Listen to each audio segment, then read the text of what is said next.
ओम श्री परमात्मने नमः। ओम श्री परमात्मने नमः। अथ श्रीमद् भगवद गीता। अथ श्रीमद् भगवद गीता। ओम पूर्णमदा पूर्णमिदं पूर्णात् पूर्णमुदच्यते पूर्णस्य पूर्णमादाय पूर्णमेवावशिष्यते। ओम शांति शांति शांति।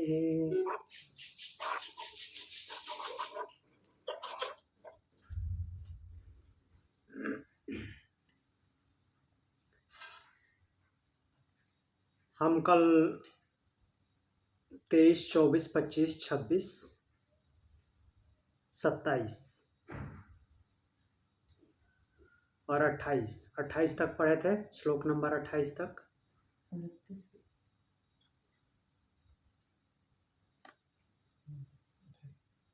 तो हम इसको फिर से एक बार दोहरा लेते हैं क्विकली और उसके बाद आगे बढ़ेंगे।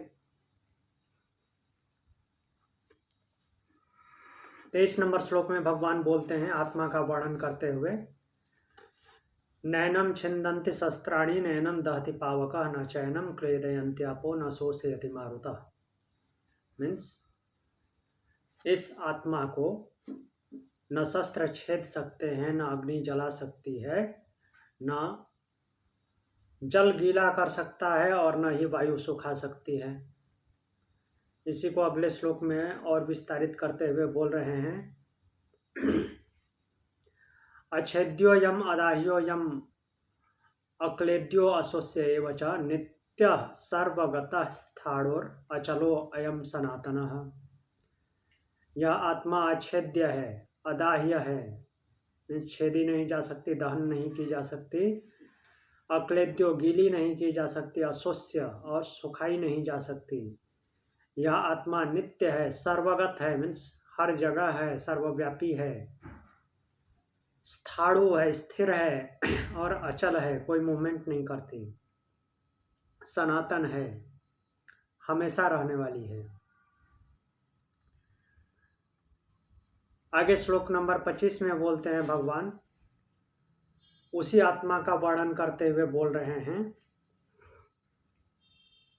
अव्यक्तोऽयम् अचिन्त्योऽयम् अविकार्यो अयम् उच्यते तस्मादेवं विदित्वैनं नानुशोचितुमर्हसि। अर्जुन शोक कर रहे हैं तो उसी शोक के निवारण के रूप में इन श्लोकों को बोल रहे हैं। बोल रहे हैं कि यह आत्मा अव्यक्त है, इसको बोलकर बताया नहीं जा सकता कि कैसी है। अचिंत्य है, चिंतन में नहीं आती आत्मा, बुद्धि से चित्त से सोचा नहीं जा सकता। अविकार्य और अविकारी है, कोई परिवर्तन नहीं होता इसमें, जैसा थी वैसा ही है और वैसे ही रहेगी हमेशा। अतः इसे इस प्रकार जानकर भी शोक नहीं करना चाहिए। फिर अभी आगे समझाते हैं, अथ चैनम नित्य जातम नित्यम वा मन्यसे मृतम तथापि तुम महाबाहो नैवं शोचितुमर्हसि। भगवान बोलते हैं ठीक है, अगर आत्मा को ऐसा नहीं मान रहे हो, नहीं समझ आ रहा है कि वो नित्य है, स्थाणु है, अचल है, सनातन है, अव्यक्त है और निर्विकारी है, ऐसा नहीं समझ आ रहा है, तो ठीक है, मान लीजिए कि आप मानते हो कि वो नित्य जन्मने वाला और मरने वाला है, तो भी हे महाबाहो शोक करने के योग्य नहीं हो, उसके लिए शोक नहीं करना चाहिए। क्यों? अगला श्लोक बोलते हैं, बोल रहे हैं, जातस्य ही ध्रुवो मृत्युर्ध्रुवम जन्म मृतस्य च तस्माद् अपरिहार्यर्थे न त्वं शोचितुमर्हसि। क्योंकि जन्म जातस्य ही ध्रुवो मृत्यु, जिसका जन्म हुआ है उसकी मृत्यु निश्चित है, और मरने वाले का जन्म निश्चित है। जन्म जिसका हुआ है उसकी मृत्यु निश्चित है और मरे हुए का जन्म भी निश्चित है। और ये जो है अपरिहार्य है, इसको बदला नहीं जा सकता, कोई भी नहीं बदल सकता। तो जो बदला ही नहीं जा सकता उसके विषय में शोक क्यों करना।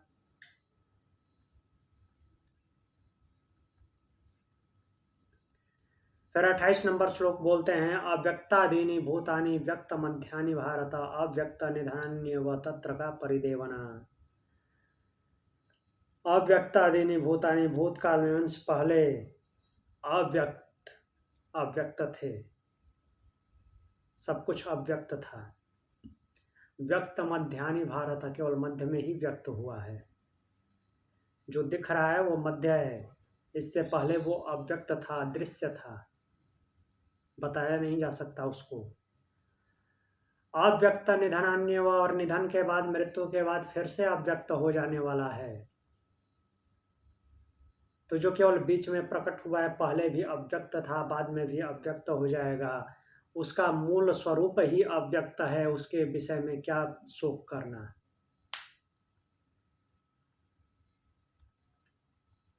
अब आगे चलते हैं।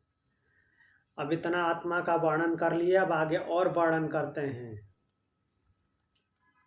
इतना समझ नहीं आ रहा है तो आगे बताते हैं कि क्यों नहीं समझ में आ रहा है, उसका रीजन भी है। तो 29वें श्लोक में देखते हैं क्या बोलते हैं। 28वें में भगवान ने क्या बोला कि जीव प्रारंभ में अव्यक्त, मध्य में व्यक्त और अंत में पुनः अव्यक्त हो जाता है। फिर शोक किस बात का, अव्यक्त ही उसकी मूल अवस्था है। अब यहाँ पे प्रश्न उठता है कि यदि आत्मा इतनी सूक्ष्म, अव्यक्त और गूढ़ है तो क्या उसे समझना सरल है? क्या केवल सुन लेने से उसका बोध हो जाता है कि ऐसे ऐसे मीन्स आत्मा ऐसा होता है, ना जलाया जा सकता है, ना उसको छेदा जा सकता है, ना गीला किया जा सकता है, नहीं सुखाया जा सकता है, ऐसा सब सुन लेने से आत्मा का ज्ञान हो जाता है? तो भगवान क्या बोल रहे हैं, आश्चर्यवत् पश्यति कश्चिदेनम् आश्चर्यवद् वदति तथैव चान्यः आश्चर्यवच्चैनमन्यः शृणोति श्रुत्वाप्येनं वेद न चैव कश्चित्। भगवान आत्मा के उस आश्चर्य रूप का वर्णन करते हैं, मीन्स आत्मा को एक आश्चर्यवत वर्णन करते हैं। बोल रहे हैं कि कश्चित एनम आश्चर्यवत पश्चित, कोई ही ऐसा होता है जो इस आत्मा को आश्चर्य से देखता है, सरप्राइजिंगली देखता है। देखना मतलब अनुभव में लेना, आंख से तो दिखेगा नहीं। अन्य तथा एवं आश्चर्यवत वदति, और कोई अन्य ऐसा होता है जो इसको आश्चर्यवत वर्णन करता है, वो बताता है। ये सुन, जो सब भगवान बताए हैं इस प्रकार से वर्णन करता है आश्चर्यवत। अन्य चाएनम आश्चर्यवत शृणोति, और कोई अन्य ही ऐसा होता है जो इसको आश्चर्यवत सुनता है। अच्छा, ऐसा भी होता है। श्रुत्वा अपि एनम कश्चित एव न वेद, परंतु सुनकर भी वास्तव में कोई उसे जान नहीं पाता। श्रुत्वा अपि एनम कश्चित एव न वेद, कोई भी उसे जान नहीं पाता सुनकर भी। कोई बोल रहे हैं पहले, कोई तो आश्चर्य से उसको देखता है, और अन्य कोई ऐसा होता है जो उसे आश्चर्य से वर्णन करता है। कोई अन्य ऐसा होता है जो आश्चर्य से सुनता है। तो यहाँ पे अलग अलग कैटेगराइज नहीं कर रहे हैं, जो देख रहा है वही सुन भी सकता है, बोल भी सकता है। मीन्स एक प्रकार से बहुत सारे समूह में से कुछ की बात कर रहे हैं, जो कि आश्चर्य से देखता है, आश्चर्य से उसका वर्णन करता है, आश्चर्य से सुनता है। लेकिन लास्ट में क्या बोला है, श्रुत्वा अपि एनम कश्चित एव न वेद, सुनकर भी इसे कोई जान नहीं पाता।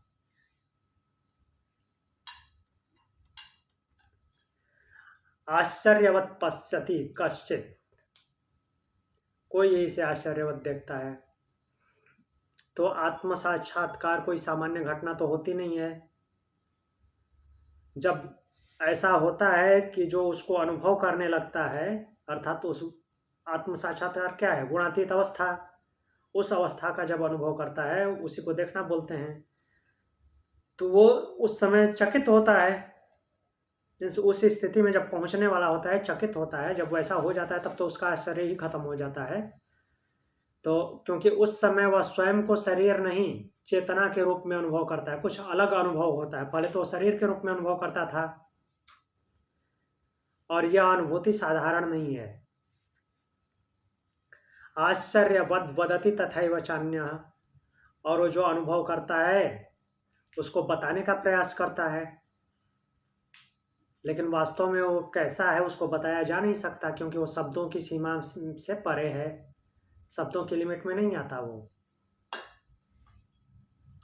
तो इसलिए उसका कथन आश्चर्यवत होता है। कितना भी बताने की कोशिश कर लीजिए, पूरी तरह से उसको बता ही नहीं सकते। आश्चर्यवच्चैनमन्यः शृणोति, और सुनने वाला भी विस्मित होता है, आश्चर्यवत होता है कि जो शरीर के माध्यम से, मीन्स सब कुछ को शरीर के माध्यम से समझता था, कि वास्तव में ये नहीं है, कुछ और है। श्रुत्वाप्येनम वेद न चैव कश्चित्, परंतु सुन लेने से उसका बोध नहीं होता। तो हाँ, वो अनुभव में आता है, लेकिन केवल सुनने से उसका पूर्ण ज्ञान नहीं हो पाता, क्योंकि आत्मा बौद्धिक विषय नहीं, बुद्धि का विषय नहीं है कि सुन लेने से उसका ज्ञान हो जाएगा। उसका अनुभव करना पड़ता है, वैसा बनना पड़ता है। तो आत्मा के ज्ञान के यहाँ पे 4 स्तर बताए गए हैं इस श्लोक में। दर्शन, वचन, श्रवण, वेदन। दर्शन मीन्स देखना। देखना यहाँ पे आत्मा को आंख से तो देखा नहीं जा सकता, तो देखने की जगह पे अनुभव। वचन मीन्स वर्णन करना। श्रवण सुनना, और वेदन, वेदन मीन्स जानना, बोध करना।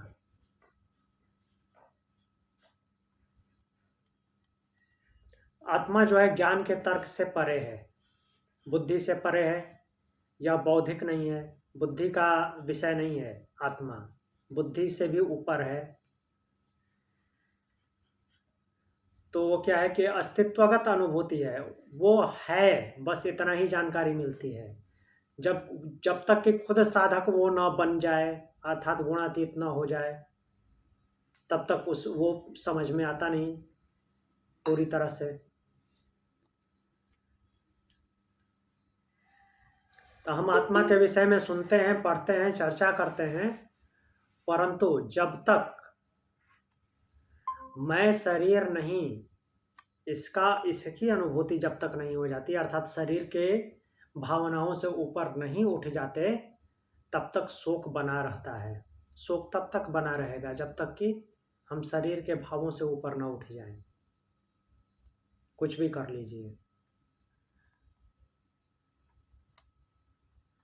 तो जो आत्म तत्व का ज्ञान है वो केवल जानकारी, मौखिक या बौद्धिक जानकारी नहीं है, वो जीवन का रूपांतरण है।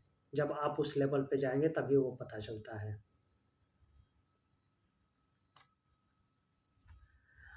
अगला श्लोक देखते हैं।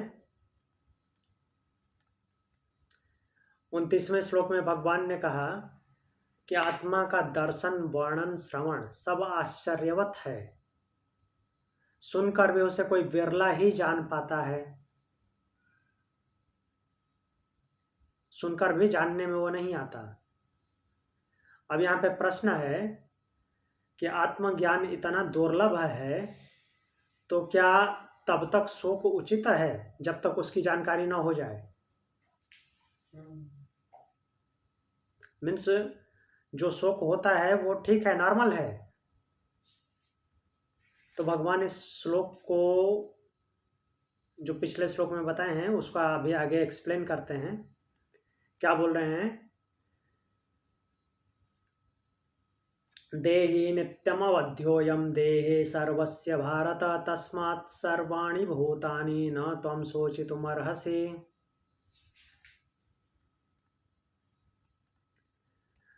बोल रहे हैं कि हे भारत, हे भरतवंशी, सर्वस्य देहे अयम देहि नित्यम अवध्यः, सबके शरीर में यह जो देही, देही अर्थात देह को धारण करने वाला आत्मा, ये सदा अवध्य है, इसका वध नहीं हो सकता।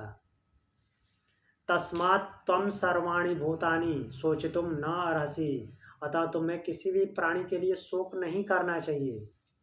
अर्थात शोक का खंडन कर रहे हैं भगवान। इतना जान लो कि ये अवध्य है, तो किसी की मृत्यु का शोक नहीं करना चाहिए, क्योंकि आत्मा अवध्य है, उसका वास्तविक स्वरूप अवध्य है। देही शब्द यूज किए हैं सबसे पहले। देही बोल करके आत्मा को संबोधित कर रहे हैं सीधे सीधे, शरीर नहीं आत्मा हो। देही कभी बदलता नहीं है, तो वो हमेशा स्थायी है, जैसा था वैसा ही है, वैसा ही रहेगा। नित्यम अवध्यम, उसे कभी मारा नहीं जा सकता, नित्य अवध्य है। देहे सर्वस्य, और वो सबके भीतर है, सभी देह में है, कोई ऐसा देह नहीं है जिसमें नहीं है, हर एक पिंड में है।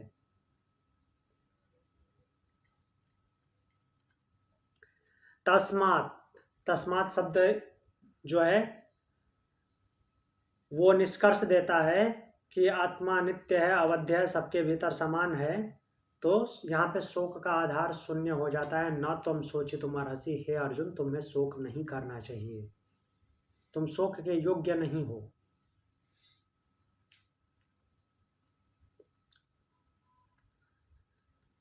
तो यहाँ पे कंटिन्यूटी जो श्लोकों की बनी हुई थी ये इस तरह से थी। 23वें श्लोक में क्या बोले? आत्मा को शस्त्र आदि काट नहीं सकते, न शस्त्र छेद सकते हैं, न अग्नि जला सकती है, न जल गीला कर सकता है, न वायु सुखा सकते हैं। 24वें में क्या बोले? आत्मा नित्य है, सर्वगत है, अचल है। नित्य है, हर जगह है, सर्वव्यापी है, और अचल है, कहीं मूवमेंट नहीं करता, आता जाता नहीं। 25वें में बोले आत्मा अव्यक्त है, अचिंत्य है, उसको बोल करके बताया नहीं जा सकता, बुद्धि या चित्त के चिंतन में नहीं आता, अविकारी है, कोई विकार नहीं है उसमें, कोई परिवर्तन नहीं होता। 26वें में बोले अनित्य अगर मानते हो तो शोक अनुचित है, अनित्य अगर मानते हो तो भी शोक अनुचित है, जन्मने मरने वाला मानते हो तो भी शोक अनुचित है, क्योंकि जन्मने वाले की मृत्यु निश्चित है और मरने वाले का जन्म निश्चित है। 27वें में बोले कि जन्म मृत्यु ये घटनाएं कंटिन्यूटी में होती रहती हैं, ये अपरिहार्य है, इसको बदला नहीं जा सकता, रोका नहीं जा सकता, तो भी शोक उचित नहीं। 28वें श्लोक में क्या बोले? जीव अव्यक्त, व्यक्त और अव्यक्त इस चक्र में चलता है। पहले अव्यक्त था, बीच में व्यक्त होता है, फिर अव्यक्त हो जाता है। 29वें में बोले भगवान के जो आत्मज्ञान है वो इतना लोअर लेवल का ज्ञान नहीं है, ये आश्चर्यवत है। कोई इसको आश्चर्यवत देखता है अर्थात अनुभव में लेता है, कोई आश्चर्यवत सुनता है, कोई बोलता है और कोई आश्चर्यवत सुनता है, और सुन करके भी इसको जाना नहीं जा सकता।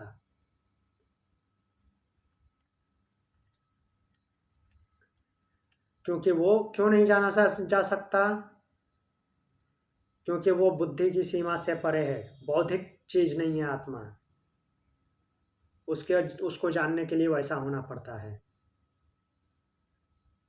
गुणातीत अवस्था में जाना पड़ता है। और लास्ट में बोले 30 नंबर में कि देही नित्य अवध्य है, अर्थात वो आत्मा देहधारी अवध्य है, इसलिए शोक अनुचित है।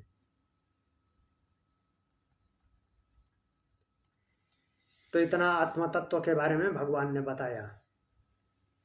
यहाँ तक आत्मा का जो वर्णन है, विस्तृत वर्णन किया भगवान ने, वो पूर्ण होता है। अर्जुन को कोई प्रभाव नहीं पड़ा, वैसे ही पीछे रथ के पीछे चुपचाप बैठे हैं। भगवान ने सर्वोच्च ज्ञान दे दिया, अर्जुन को कोई प्रभाव नहीं पड़ा। ये आत्मा बीच में कहाँ से आ गया? मैं तो शरीर देख रहा था, आचार्य को देख रहा था, पितामह को देख रहा था।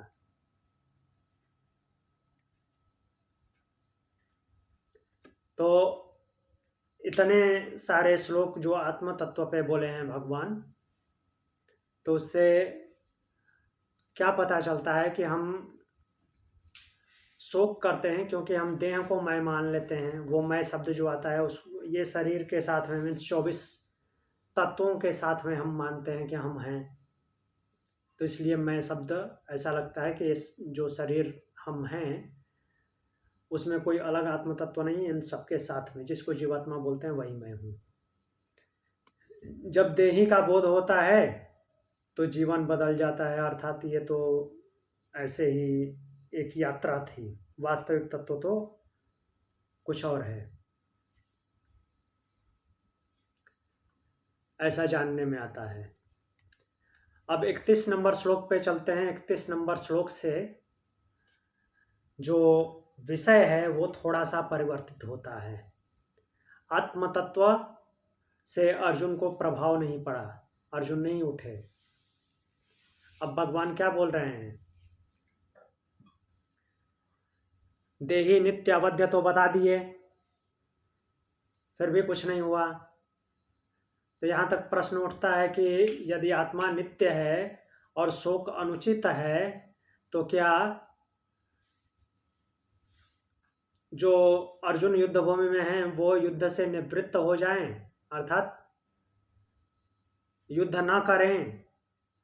कोई मरे या ना मरे उससे क्या फर्क पड़ता है? जब आत्मा अवध्य है तो किस लिए ये देह का मार काट क्यों करना, जब कोई समाप्त होने वाला ही नहीं है? तो क्या आत्मज्ञान कर्म त्याग का आधार है? ये आत्मा के वर्णन किए भगवान, आत्मा के बारे में बताए, तो कोई इसका उल्टा अर्थ भी तो निकाल सकता है ना। जब किसी को कोई फर्क ही नहीं पड़ने वाला है तो क्यों बिना मतलब के इतना मेहनत करना देह को मारने के लिए? क्यों मार काट मचानी देह की? जैसे वो अलग अलग लोग एग्जाम्पल लेते हैं, जैसे एक एग्जाम्पल है वो दारू में कीड़ा डाल के देखते हैं, क्या एग्जाम्पल देते हैं? इससे पेट के कीड़े मर जाते हैं। तो उसी तरह से यहाँ भी उल्टा एग्जाम्पल लिया जा सकता है कि आत्मा जब अवध्य है तो क्यों मारपीट मचानी है। तो भगवान इस श्लोक में 31 नंबर श्लोक से अब आगे बढ़ते हैं, स्वधर्म की बात करते हैं, अर्थात कर्तव्य पालन की। युद्ध से भागना नहीं है, युद्ध से निवृत्त नहीं होना है, कर्म त्याग का आधार नहीं है आत्मज्ञान, वो कर्म में लगाता है।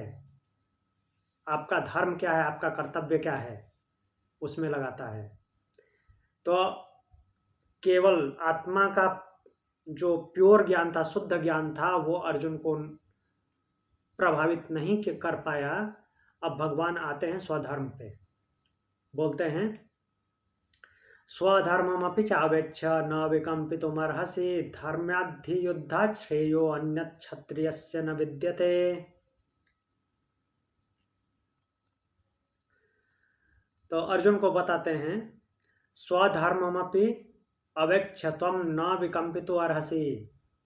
यदि अपने स्वधर्म का विचार करके भी, मीन्स अपने स्वधर्म का भी विचार कर रहे हो कि तुम्हारा धर्म क्या है, उसका विचार करके भी तुम्हें विचलित नहीं होना चाहिए। विकम्पितो अर्हसि न, तुम कांपने के योग्य नहीं हो। जो कंपन हो रहा है तुम्हारे शरीर में वो नहीं होना चाहिए। ही क्षत्रियस्य धर्मात् युद्धाय अन्यत् श्रेयः न विद्यते, क्योंकि क्षत्रिय के लिए धर्म युद्ध से बढ़कर कोई अन्य कल्याणकारी श्रेय कार्य नहीं है। ये तो तुम्हारे लिए श्रेयस्कर है। ये तुम्हारा स्वधर्म है। तो अपने स्वधर्म के बारे में भी अगर सोचते हो तो भी तुम्हें कंपित नहीं होना चाहिए, कांपना नहीं चाहिए, कांपने के योग्य नहीं हो। न अर्हसि।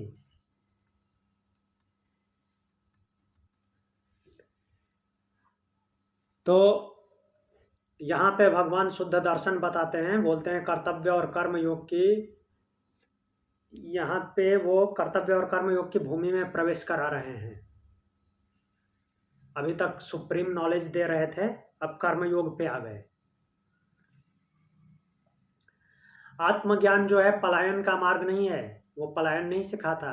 कर्तव्य पालन का आधार है, वो बेस है, फाउंडेशन है कर्तव्य पालन का।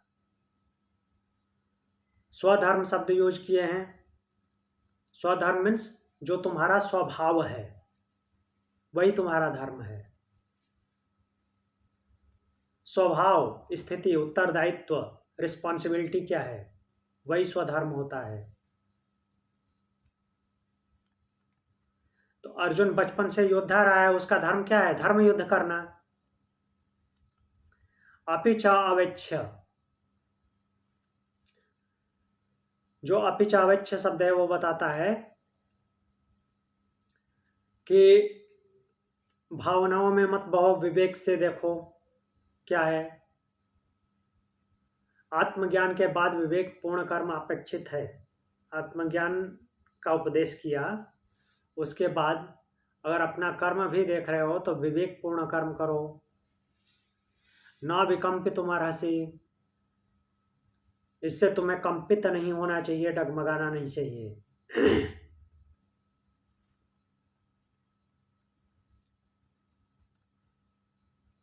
अगर कंपित हो रहे हो अर्थात शरीर कांप रहा है, इसका तात्पर्य ये है कि तुम अपने धर्म को पहचान नहीं रहे हो, स्व कर्तव्य पालन को पहचान नहीं रहे हो। धर्म्याधि युद्धात, धर्म्याधि युद्धात मीन्स धर्म युद्ध। मतलब कहने का तात्पर्य क्या है? अधर्म के विरुद्ध संघर्ष। यह जो युद्ध है ये सामान्य युद्ध है नहीं, ये तो धर्म युद्ध है। श्रेय, श्रेय का मार्ग है, कल्याण का मार्ग है। ये केवल सुखी करने के लिए, किसी को खुश करने के लिए नहीं है, ये कल्याण का मार्ग है।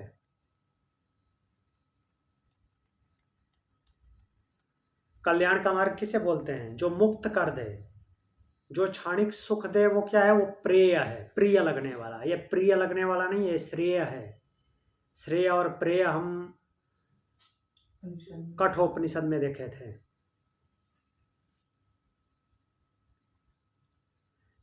क्षत्रियस्य न विद्यते, तो जिसकी प्रकृति रक्षा करने की है, शासन की है, उसके लिए जो ये धर्म युद्ध सामने है, उससे अच्छा श्रेष्ठ कर्म और क्या हो सकता है? तो यहाँ पे भगवान स्वधर्म याद दिला रहे हैं। स्वधर्म क्या है वो करो। तो इसको जीवन में हम कैसे उतार सकते हैं? हमारा जो जीवन होता है वो भी युद्ध भूमि है, संख्य है। इसमें हम अन्याय के विरुद्ध, भय के विरुद्ध और अधर्म के विरुद्ध खड़े होते हैं, और उससे डगमगाना नहीं चाहिए। मोह में पड़कर पीछे नहीं हटना है, स्वधर्म का पालन करना है। सर एक मिनट जी। अभी जो आत्मा के ज्ञान से ये श्लोक के शुरू में आपने जो बताया कि इसका लोग मिसयूज ऐसे कर सकते हैं कि जब कुछ परमानेंट डैमेज होने ही नहीं वाला है, ना कोई मारा जा सकता है, ना कोई मार सकता है, तो फिर क्यों ही कर्म करने का? ये एक इसका नेगेटिव मैसेज ले सकता है कोई, लेकिन इसका मैसेज ये है जो भगवान अभी बता रहे हैं कि जब तुम्हारे द्वारा कोई परमानेंट डैमेज होने ही नहीं वाला है तो तुम फिर निर्भय होकर कर्म करो। हाँ, ये इसका पॉजिटिव मैसेज है, राइट? हाँ, निर्भय होकर के जो तुम्हारा कर्तव्य बनता है वो करो। हाँ, मतलब तुम फिर अपना कर्तव्य करने में डरो नहीं, क्योंकि ऐसा तो कुछ होगा ही नहीं जो एकदम ही जैसे नाश हो जाए आत्मा, ऐसा तो कुछ होगा ही नहीं, तो फिर तुम्हें डरने की जरूरत नहीं है। और तुम अपने पहचानो कर्तव्य को और वो करो। हाँ जी। जबकि इसका नेगेटिव ये हो सकता है कि जब कुछ होने ही नहीं वाला, मतलब परमानेंटली, तो फिर हम क्यों नहीं जाए उसमें मारने, इसमें ऐसा इस तरह का हो सकता है। हाँ, हो सकता है। मतलब ये धर्म को करता है। कर्म योग जो है, जो सांख्य योग और कर्म योग का जो कनेक्शन है, ये कनेक्शन ऐसे इसको कनेक्ट करता है। हाँ जी। जो भी प्रश्न उठा। ओके। हाँ, अब कर्म क्यों करना है, मीन्स स्वधर्म पालन क्यों करना है, वो आगे के श्लोक में हम अच्छे से पढ़ेंगे। ओके। तो अभी हम 32 नंबर श्लोक पे चलते हैं फिर।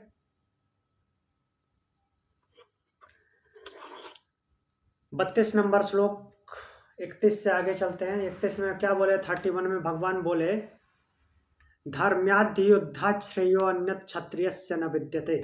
अर्थात क्षत्रिय के लिए धर्म युद्ध से बढ़कर कोई अन्य कल्याणकारी कर्म नहीं है। तो यहाँ प्रश्न बनता है कि धर्म युक्त युद्ध ही श्रेष्ठ है, तो क्या यह केवल कर्तव्य है या इससे भी अधिक कुछ है? अर्थात केवल कर्तव्य ही है या कुछ और है स्वधर्म पालन के लिए जो भगवान बोल रहे हैं? तो 32 नंबर श्लोक बोलते हैं क्या, यदृच्छया चोपपन्नम स्वर्गद्वारम अपावृतम सुखिना क्षत्रिया पार्थ लभन्ते युद्धमीदृशम। बोल रहे हैं कि हे पार्थ, यदृच्छया उपपन्नम अपावृतम स्वर्गद्वारम ईदृशम। हे पार्थ, ऐसा युद्ध जो स्वयं प्राप्त हुआ है, यदृच्छया उपपन्नम अपावृतम स्वर्ग द्वारम ईदृशम, और स्वर्ग के खुले हुए द्वार के समान है। सुखिना क्षत्रिया लभन्ते, युद्धम सुखिना क्षत्रिया लभन्ते, ऐसे युद्ध को तो सौभाग्यशाली क्षत्रिय ही प्राप्त करते हैं।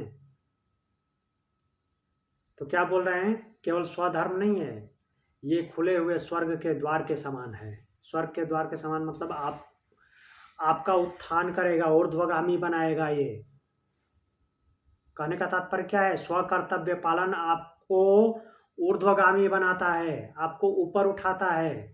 आपकी जो यात्रा है, यहाँ पे लड़ाई झगड़ा नहीं देखना है केवल, जो ये शरीर की यात्रा है, जन्म जन्मांतर की यात्रा है, इसको आगे लेकर के जाता है, अर्थात ब्रह्मगामी बनाता है जो स्व कर्तव्य पालन है। स्वर्ग का द्वार मीन्स अच्छे रास्ते पे लेके जाता है। सर, ये युद्ध अपने आप प्राप्त हुआ है, इसका मतलब क्या है? युद्ध अपने आप प्राप्त हुआ मतलब कि स्व कर्तव्य पालन, उसको ढूंढना नहीं पड़ रहा है। जो तुम्हारा स्वधर्म है वो सामने खड़ा है, बोल रहा है करो।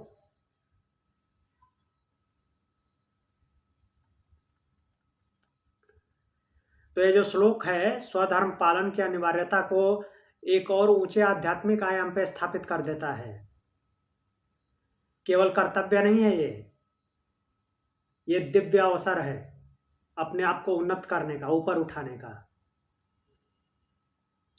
यदृच्छया,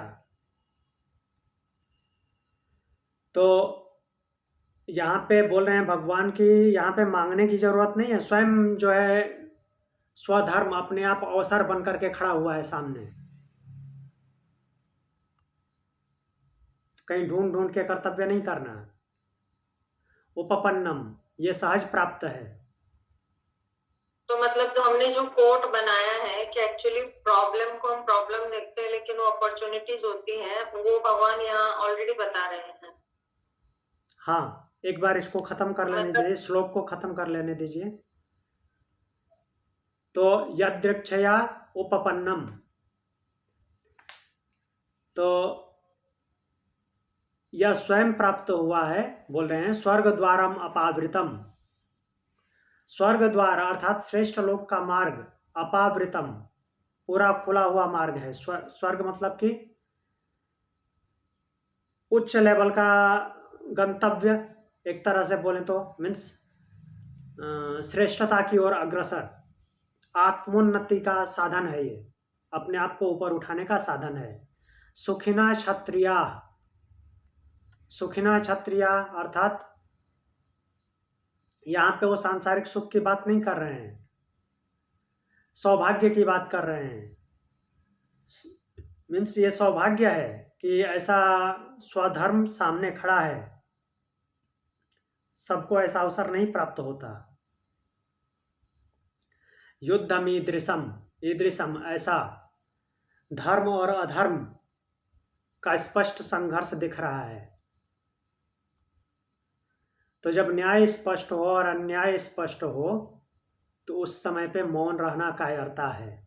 जब सब कुछ स्पष्ट दिख रहा है तो अपना कर्तव्य करो।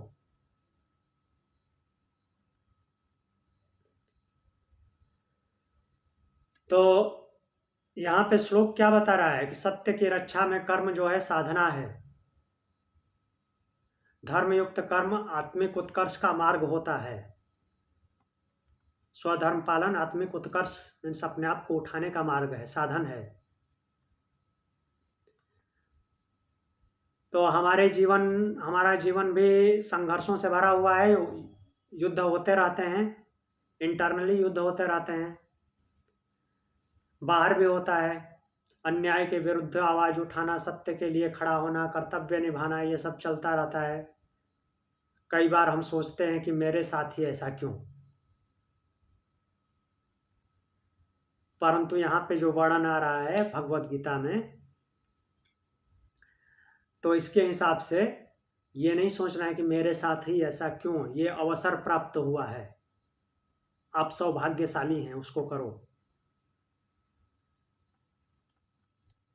तो जीवन में आपको चुनौती मिलती है तो उससे डरना नहीं है।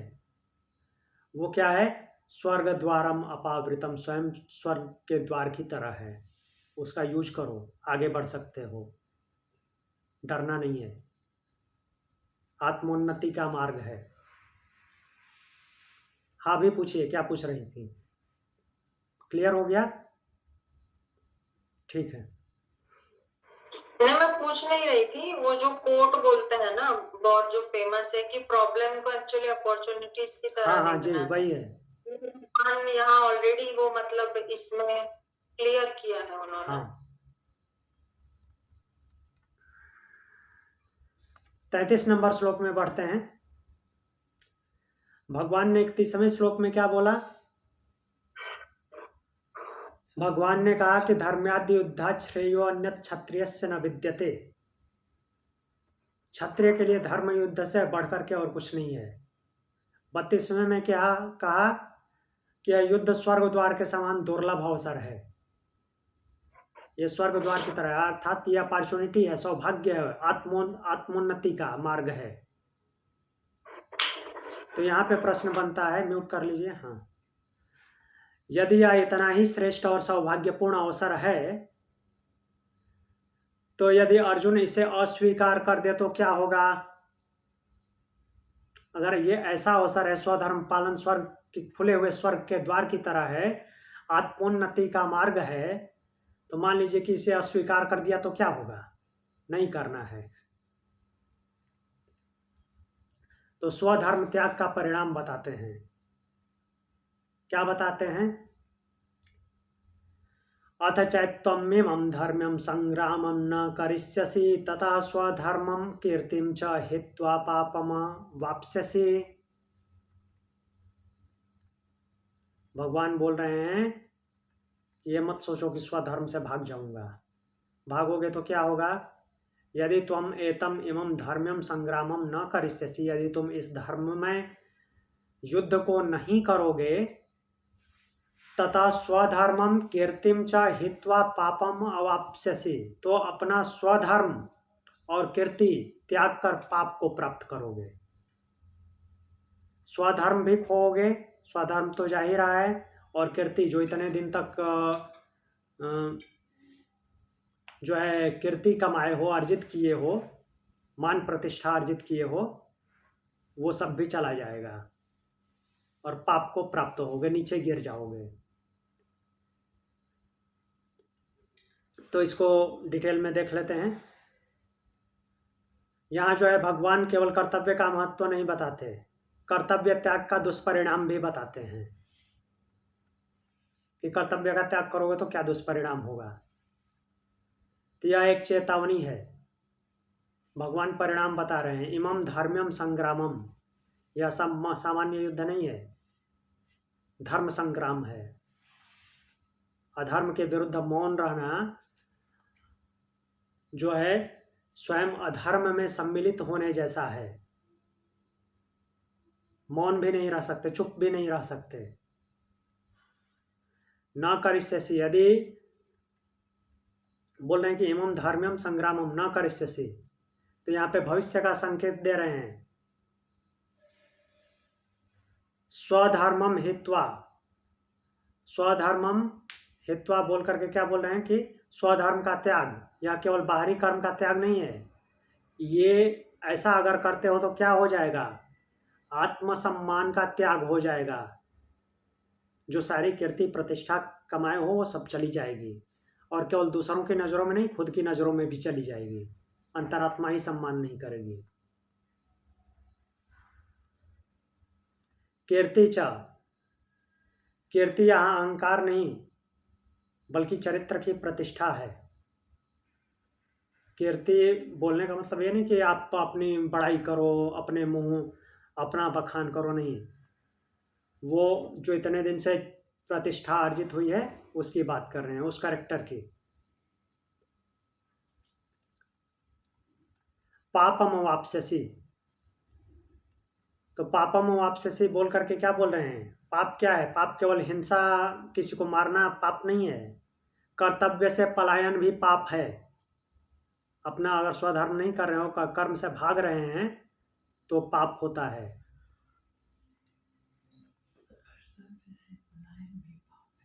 जब आप जानते हैं कि क्या सही है और क्या गलत है, और फिर भी जो सही है उसको नहीं कर रहे हैं, तो भी आप पाप कर रहे हैं।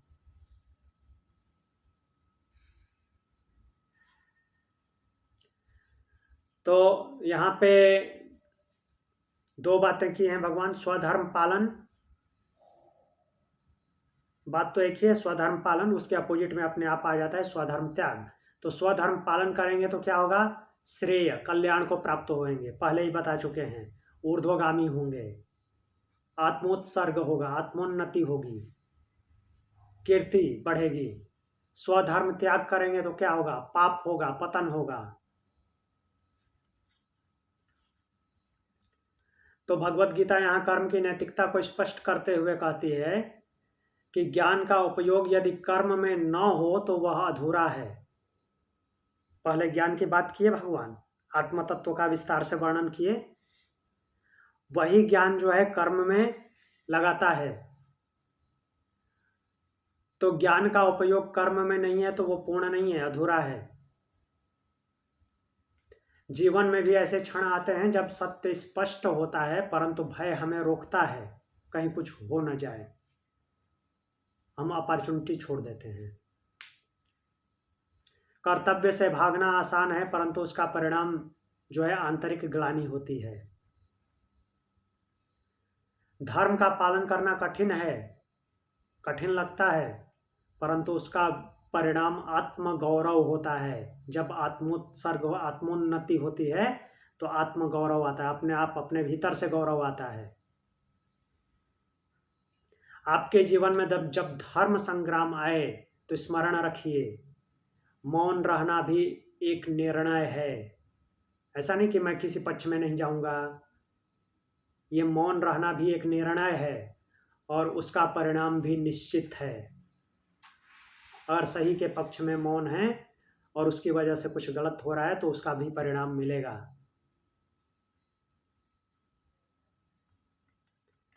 तो आज के लिए इतना ही। कुछ पूछना है अभी इसमें से? नहीं पूछना है तो आंख बंद कीजिए, इसको रिवीजन कर लेते हैं।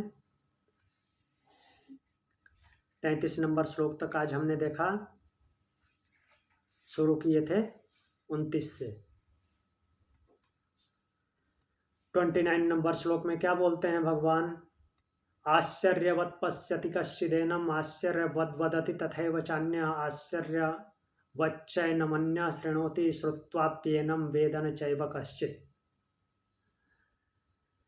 आत्म तत्व के बारे में बात कर रहे हैं और उसको बताते हुए, एक्सप्लेन करते हुए बोल रहे हैं कि कोई ही ऐसा होता है, कोई बिरला ऐसा होता है जो इसको आश्चर्यवत देखता है, कोई बिरला ऐसा होता है जो आश्चर्यवत बोलता है, और कोई ऐसा होता है जो आश्चर्यवत सुनता है, लेकिन सुन करके भी इसे जाना नहीं जा सकता। आगे बोलते हैं, देहि नित्यम अवध्योयम देहि सर्वस्य भारत तस्मात् सर्वाणि भूतानि न त्वं शोचितुमर्हसि। हे भारत, सबके शरीर में यह देही अर्थात देहधारी आत्मा सदा अवध्य है, कभी भी इसका वध नहीं हो सकता। अतः तुम्हें किसी भी प्राणी के लिए शोक नहीं करना चाहिए, क्योंकि वास्तव में वो तो आत्म तत्व है। फिर 31 नंबर श्लोक में आ जाते हैं स्वधर्म पालन पे। बोलते हैं स्वधर्मम अपि चावेच्छ। अच्छा ठीक है, ज्ञान समझ नहीं आया, कर्म पे आ जाओ। वो कर्म उस ज्ञान से ही प्रेरित है। क्या बोल रहे हैं? स्वधर्मम अपि चावेच्छ न विकम्पितुमर्हसि स्वधर्म्याद्युद्धात् श्रेयो अन्यत् क्षत्रियस्य न विद्यते। यदि अपना स्वधर्म भी देख रहे हो तो उस स्वधर्म का विचार करके भी तुम्हें विचलित नहीं होना चाहिए, कांपना नहीं चाहिए, क्योंकि क्षत्रिय के लिए धर्मयुक्त युद्ध से बढ़कर और कोई कल्याणकारी कर्म नहीं है। यदृक्षया चोपपन्नम स्वर्गद्वारम अपावृतम सुखिना क्षत्रिया पार्था लभन्ते युद्धमीदृशम।